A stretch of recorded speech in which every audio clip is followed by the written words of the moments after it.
যেটা বলতে চাই, কোরআন এর কারণে আমাদের এই বরকত, কোরআন ছেড়ে দেওয়ার কারণে আজকে আমরা দুঃখে দুর্দশাগ্রস্ত। সেই মধ্যপ্রাচ্যের মানুষগুলি কিচ্ছু বলছে না। আমি দুঃখে ভারাক্রান্ত ভাবে বলছি, আমরা মুসলমান কিন্তু ঐক্যবদ্ধ জাতি ছিলাম।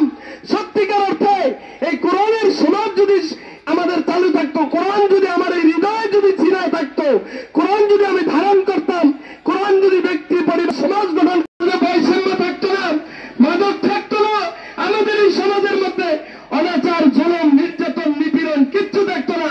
আমার দেশের রমাদান মাসে ছোট্ট ছোট্ট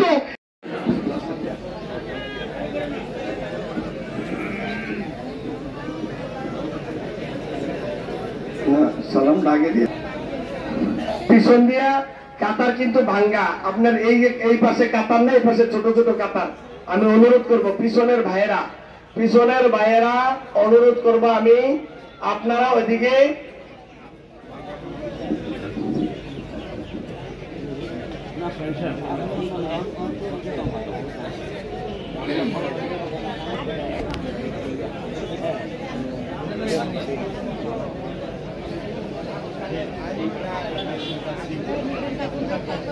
আপনারা কাতারগুলি সোজা করেন। পিছনে আমি অনুরোধ করছি, পিছনে কিন্তু